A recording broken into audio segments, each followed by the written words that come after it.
So untuk bab ni, yang paling mustahak adalah sukuan positif. Okay, sukuan positif dan kedudukan sukuan. Okay, kalau kamu tengok dekat sini, kamu kena hafal lah kalau ikutkan di manakah letaknya sukuan pertama, sukuan kedua, sukuan ketiga dan sukuan yang keempat. Okay, itu yang paling mustahak. Sebab kalau tersalah hafal sukuan, nanti dia jadi secam marba. Dan kalau ikutkan sukuan kamu berputar mengikut arah lawan jam.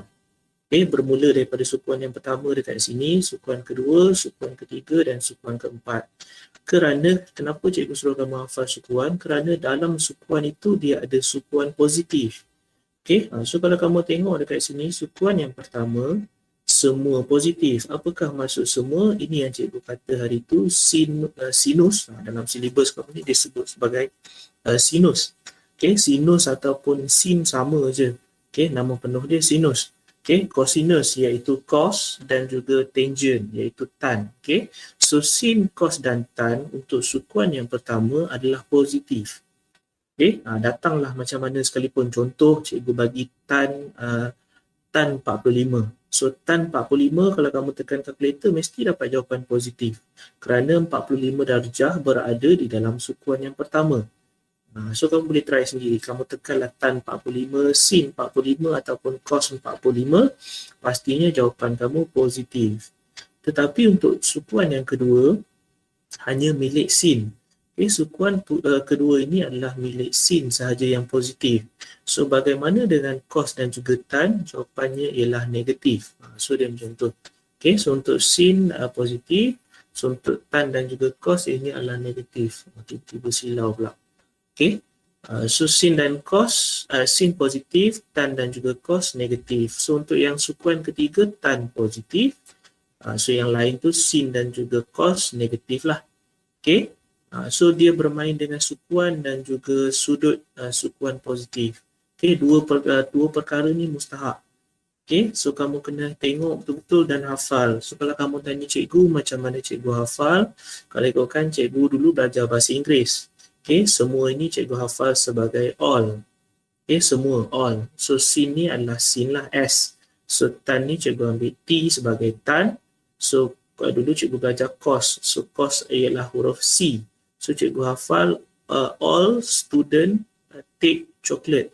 So all student take chocolate bermaksud all semua sin, tan, cos yang positif. Cukup hafal yang positif sebab negatif kita tahulah.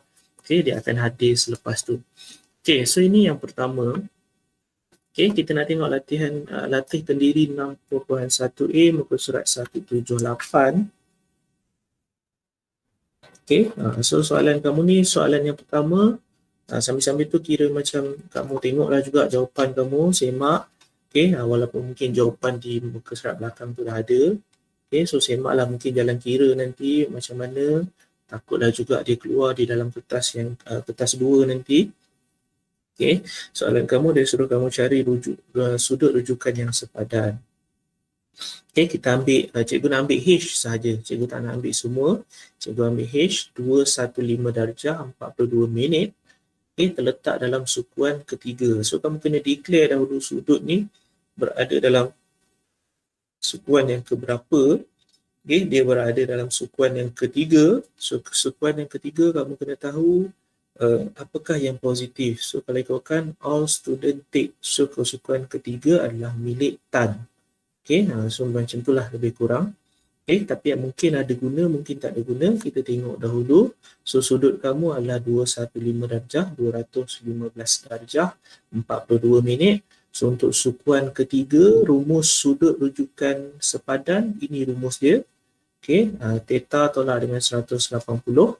Mungkin kali ini kamu tak pakai sukuan positif sebab dia suruh kamu cari sudut rujukan sepadan sahaja. Kita nak tengok 215 darjah 42 minit ini dia dikenali sebagai sudut nilai dia berapa dalam sukuan pertama. Itu maksud dia.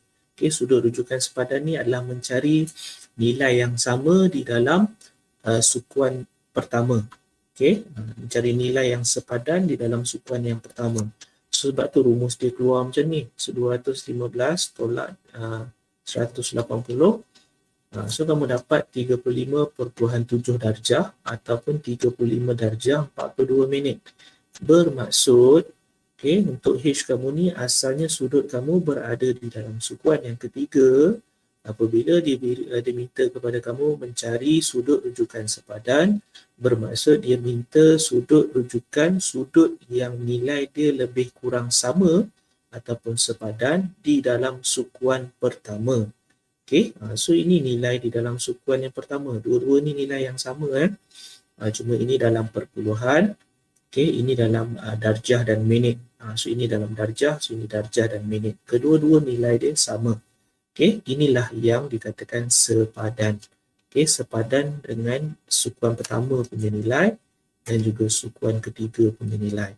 Okay, sudut rujukan sepadan itu je soalan dia. Okay, untuk yang kedua, untuk yang kedua dia suruh kamu nyatakan hubungan fungsi trigonometri. Okay, so mungkin kali ni apabila ada sin, cos dan tan, mesti kita akan guna sudut sukuan positif lah. Okay, cuba nak tengok kepada A. So sin 101 darjah. Okay, sin 101 darjah. 101 darjah terletak dalam sukuan yang kedua. Okay, kerana sukuan kedua 90 hingga 180. So kalau ikutkan rumus kamu adalah 180 darjah tolak dengan theta. So mana nak tahu benda-benda ni, sudut rujukan sepadan ni, boleh buka buku teks muka surat 175. Dia ada formula dekat bawah sekali. Okay, tengoklah sukuan pertama, sukuan kedua, sukuan ketiga, sukuan keempat. Mana satu yang nak guna lah. Okay, so kalau ikutkan sukuan kedua, so kita pakailah sukuan kedua. 180 tolak theta, 180 tolak 101. Bermaksud yang sepadan dengan 101 di dalam sukuan kedua, dia sepadan dengan 79 darjah dalam sukuan yang pertama. So kita boleh katakan bahawa sin 101, okay, sin 101 bersamaan juga dengan sin 79. Okay, tapi cikgu dah kata bila melibatkan sin, pastinya dia akan ada cara untuk menyemak sukuan positif. Okay, so kalau kamu tengok sukuan kedua adalah milik sin. Okay, all student. So sukuan kedua sin, student S. Okay, sukuan kedua adalah sin yang positif. So apabila soalan kamu ini sememangnya sin, okay, so memang sin. So kalau ikutkan nilai kamu, memang soalan kamu sin dan kamu kira sukuan kedua adalah milik sin juga, so kamu akan kekal sebagai jawapan positif lah. Okay, sin 101 darjah samalah juga dengan positif. Saja cikgu letak simbol tambah supaya kamu nampak dia positif. Sin 101 darjah samalah, boleh dikatakan sama dengan nilai sin 79 darjah. So inilah hubungan fungsi trigonometri melibatkan sin, cos dan juga tan. Okay, so A macam tu cara dia. So untuk B ni sama juga. Okay, cikgu tak sediakan. So B dengan C sama, tengoklah sukuan keberapa untuk nilai dia. Kemudian dapatkan nilai dalam sukuan yang pertama. Kemudian kamu tengoklah sukuan nilai ni sukuan keberapa, milik rumah apa yang positif. So jawapan kamu positif atau negatif. Macam tu sahaja. Okay, so untuk nombor 3. Untuk nombor 3 inilah soalan yang kebiasaannya keluar. Okay, dalam SPM untuk sebelum-sebelum ni lah. Okay, di dalam kertas 1 dia suruh kamu cari nilai. Okay, diberi gambar macam ni. Ini adalah soalan trigonometri. So diberi kamu nilai X dan Y dekat sini. Okay, so itu adalah X dan Y. Nampak nilai dia macam panjang tapi dia masih lagi koordinat X dan juga Y. Okay, so apa yang perlu dibuat apabila melibatkan soalan macam ni? Okay, kamu tengok. Soalan kamu ni berada di dalam sukuan yang keempat. Okay, sukuan yang keempat. So mana cikgu dapat table ni? Ada juga dalam buku teks kamu muka surat 178. Okay, atas tu tengoklah sukuan yang keempat. So dia ada satu rumus dekat sini. Cuma cikgu tak nak guna rumus yang ada ni. Okay, sebab dia memeningkan kepala sebenarnya. Okey, cuma cikgu nak cakap kepada kamu apabila kita sebut tentang sin, okey, untuk sukuan yang keempat ataupun sukuan-sukuan yang lain pun sama. So, apabila kita sebut tentang sin, kita hanya perlu tengok kepada nilai y. Sebaliknya tadi negatif y kan, so jadi pening nanti.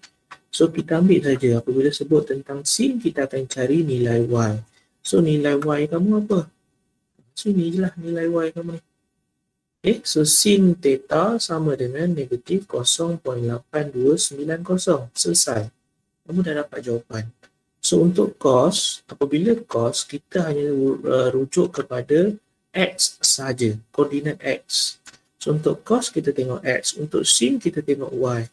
So untuk x, so 0.5592. So cos theta 0.5592. Okay. Manakala untuk tan dia adalah y per x. Okay, so cikgu harap kamu ingatlah untuk mengira apabila melibatkan benda ni lah. Soalan yang kamu nampak ada gambar bulatan macam ni. So bila dia minta kamu sin, cos ataupun tan, kamu tahulah bahawa sin adalah y, cos kita akan ambil nilai x, so tan kita akan ambil y per x. Okay, so y kamu negatif 0.8290 bahagi dengan 0.5592, so dapatlah jawapan. Okay, so cukup mudah sebenarnya soalan ni. So satu markah untuk kamu tu, kalau ikutkan sebelum ni lah. Okay, satu markah tu sebenarnya mudah. Okay, untuk mendapatkan markah penuh untuk kertas satu agak perit. Tapi untuk trigonometri ni sebenarnya soalan dia mudah.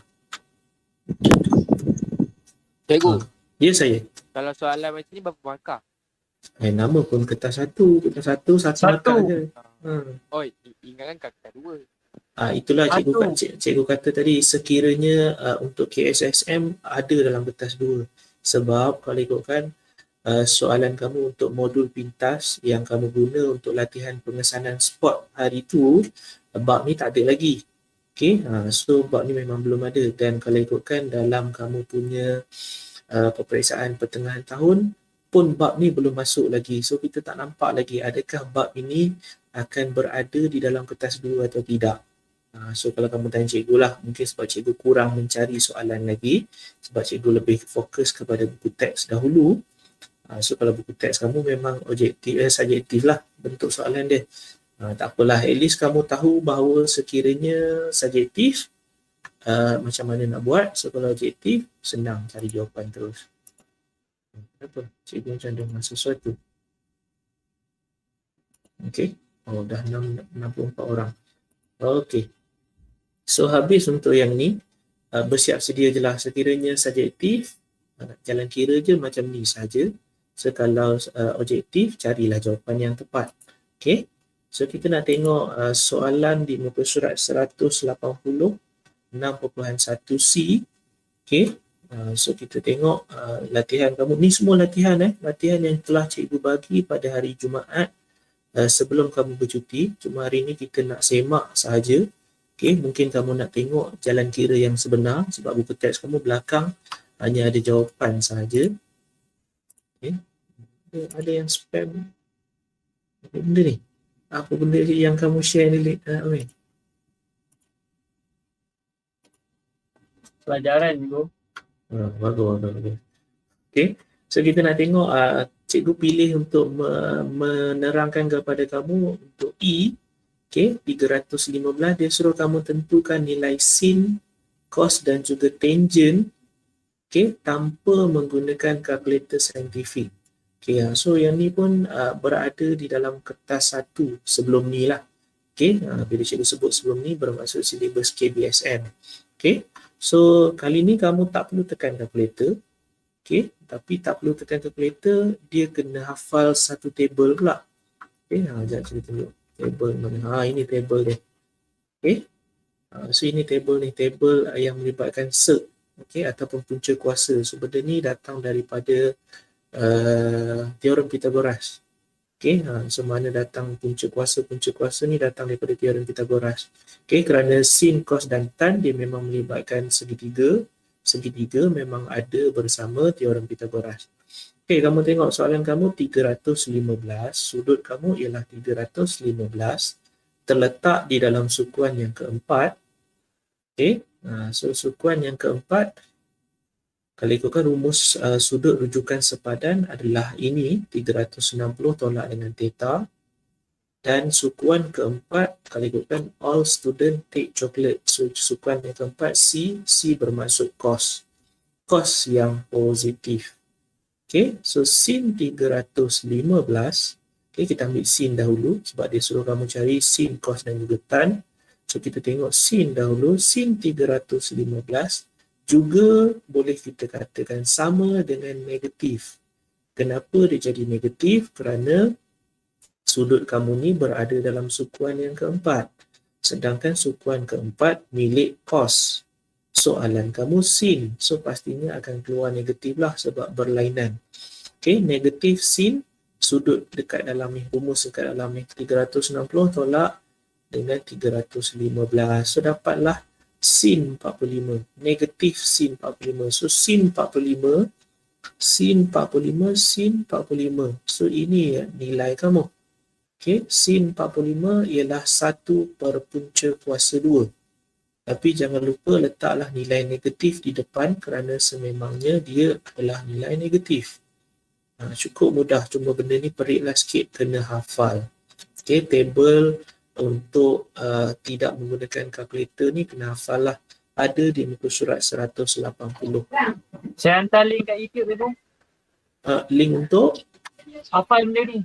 Oh, bagus. Satu inisiatif yang baik. Mungkin ada kaedah yang lebih bagus. Okay, untuk hafal. Terpulanglah. Cikgu suka untuk berkongsi, tak ada masalah. Sekiranya kamu ada tuition, okay, kamu belajar di tuition dan kamu ada cara yang lebih mudah nak hafal, cikgu suka untuk kamu ajar cikgu. Tak nak ajar sekarang, ajar personal pun tak ada masalah. Sebab ada benda yang cikgu mungkin tak belajar masa sekolah dulu. Walaupun mungkin, mungkin cikgu tak belajar, tak pernah didedahkan. So, kamu ajar cikgu tak ada masalah. Kita sama-sama belajar.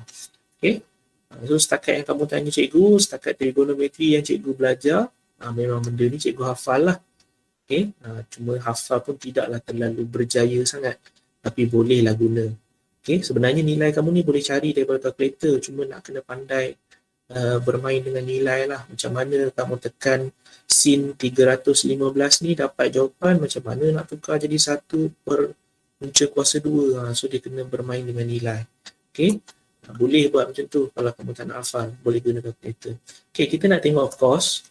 Sin dah selesai, sin dapat negatif 1 per punca kuasa 2. Kalau cos, so kamu tengok cos. Sedangkan sudut kamu 315 ni memang cos. Sebab tu dia akan keluar positif, sebab dia berada di sukuan yang sebenar. Sukuan dia lah.